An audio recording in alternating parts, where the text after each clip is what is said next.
Good morning friends. अगर आप class 10th या 12th के स्टूडेंट हैं और आपके घर में यदि कोई बोर्ड की परीक्षा दे रहा है तो ये वीडियो आपके लिए बहुत ज़्यादा इम्पॉर्टेंट है।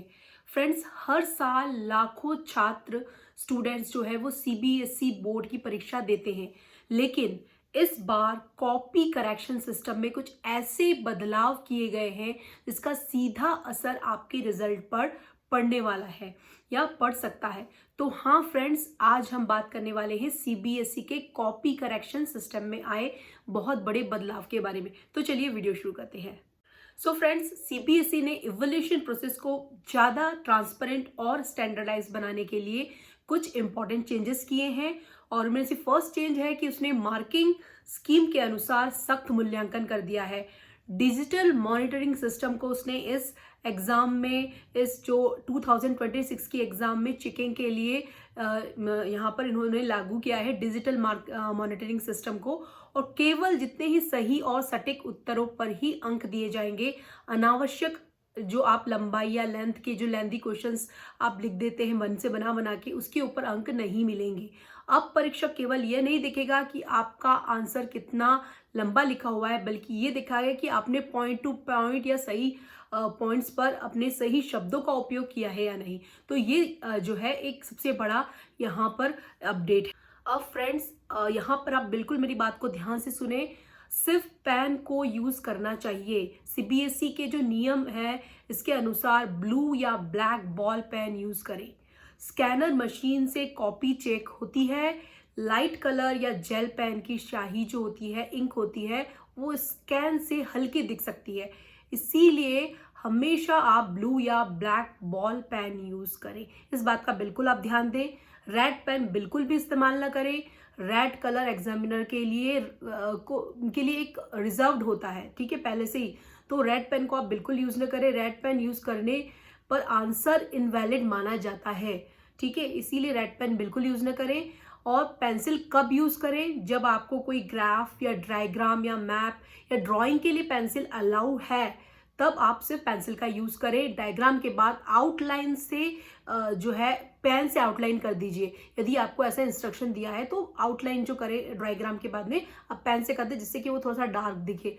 आंसर कभी भी पेंसिल से ना लिखे, क्योंकि पेंसिल से जो भी लिखा हुआ आंसर होता है वो इजीली जो है वो मिट जाता है, स्कैनर में बहुत ही हल्का दिखाई देता है। तो यहाँ पर आपके मार्किंग सिस्टम के ऊपर ये चीज असर कर सकती है।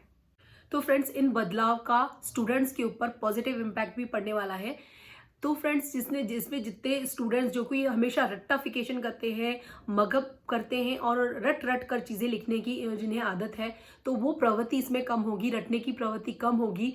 कॉन्सेप्ट क्लियर पर इस पर ज़्यादा जोर बढ़ेगा और जितने भी मेहनती हार्ड वर्किंग स्टूडेंट्स हैं उन्हें जो है उचित अंक मिलेंगे, उन्हें प्रॉपर नंबर मिल पाएंगे। तो सभी राज्यों में एक समान मूल्यांकन इस सिस्टम की मदद से होने वाला है। तो जो छात्र सही तरीके से पढ़ाई करेंगे, विषय को अच्छे से समझेंगे, उन्हें इस सिस्टम से बहुत ज़्यादा फायदा होने वाला है। वहीं लेकिन कुछ छात्रों के लिए यह बदलाव चुनौती भी बन सकता है फ्रेंड्स। लंबे लेकिन गलत उत्तर लिखने पर अंक नहीं मिलेंगे। अनुमान लगाकर लिखने पर आपको अंक नहीं मिलेंगे। उन आंसर्स के ऊपर बिल्कुल स्ट्रिक्ट सख्ती रहेगी। और जो बच्चे औसत तैयारी कर रहे हैं, एवरेज जिन जो प्रिपरेशन करते हैं, उन छात्रों को नुकसान हो सकता है, क्योंकि इसका मतलब है कि पहले ऐसा था कि ज़्यादा लिखो ज़्यादा नंबर पाओ। ये वाला तरीका अब काम नहीं करने वाला है। आपको पॉइंट टू पॉइंट आंसर्स लिखने होंगे। हाँ, एक और ये चीज़ है कि पेज बिल्कुल भी खाली न छोड़े, रोल नंबर गलत न लिखे, आंसर शीट पर एक्स्ट्रा सिंबल या कोई भी मैसेज न लिखे, अलग अलग डिफरेंट कलर्स के पेन का यूज भी न करें, ठीक है। तो सिर्फ ब्लू और ब्लैक बॉल पेन को ही आप यूज करें। रेड पेन को बिल्कुल अवॉइड करें, ये एग्जामिनर के लिए रिजर्व्ड होता है। तो ये सावधानियां आपको यहाँ इस एग्जाम में बरतनी है। बताना चाहती हूँ कि इस बदलाव के कारण आप अपनी जो बोर्ड के एग्जाम की तैयारी कैसे करें। तो एनसीईआरटी की जितनी भी किताबें हैं उसे लाइन बाय लाइन पढ़ें। पिछले जो भी ईयर्स के क्वेश्चन पेपर्स है उसको सॉल्व करें। और जब भी आप आंसर लिखते समय मेन कीवर्ड्स पर ज़्यादा ध्यान दें। मार्किंग स्कीम को समझें, क्या मार्किंग सिस्टम है, किस तरीके से क्वेश्चंस आते हैं, उन क्वेश्चंस को कैसे प्रिपेयर करना है, उनमें क्या क्या मेन पॉइंट्स को आपको लिखना है, ठीक है। और टाइम मैनेजमेंट का आप हमेशा अभ्यास करें। देखें कि सही उत्तर हम कितने सही टाइम में उसको प्रेजेंट करके अच्छे मार्क्स ला सकते हैं, इस चीज़ को आप ध्यान रखें। अब एक और क्वेश्चन है कि क्या ग्रेस मार्क्स मिलेंगे। तो फ्रेंड्स, सीबीएसई का जो उद्देश्य है, उसका ऑब्जेक्टिव होता है हमेशा निष्पक्ष और समान मूल्यांकन करना होता है। इसीलिए ग्रेस मार्क केवल विशेष परिस्थितियों में ही, स्पेशल केसेस में ही दिए जाते हैं। अब छात्रों को अपने परफॉर्मेंस के ऊपर ज़्यादा भरोसा करना होगा, ग्रेस मार्क्स के भरोसे नहीं रहना होगा।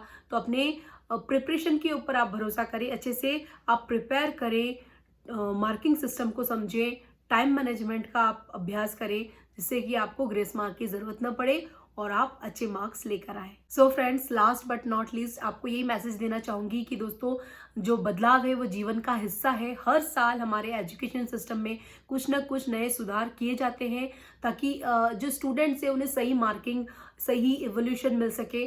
तो डरने की बिल्कुल भी ज़रूरत नहीं है, बस अपनी तैयारी को स्मार्ट बनाइए फ्रेंड्स, और कॉन्सेप्ट क्लियर कीजिए, सही तरीके से आंसर लिखिए और कॉन्फिडेंटली आप अपना आंसर को प्रेजेंट करिए, परफॉर्म करिए। तो कॉन्फिडेंस बहुत ज़रूरी है, और याद रखिए मेहनत कभी भी बेकार नहीं जाती है। तो फ्रेंड्स, यदि आप भी सीबीएसई के स्टूडेंट्स हैं तो कमेंट में लिखिए कि मैं तैयार हूँ स्मार्ट स्टडी के लिए। वीडियो पसंद आई है तो लाइक करें, शेयर करें और चैनल को ज़रूर सब्सक्राइब करें, जिससे कि मैं आपके लिए इस तरीके की और इम्पॉर्टेंट अपडेट्स वाली वीडियोज़ लाती रहूँ। तो friends, thanks for watching my videos. All the best.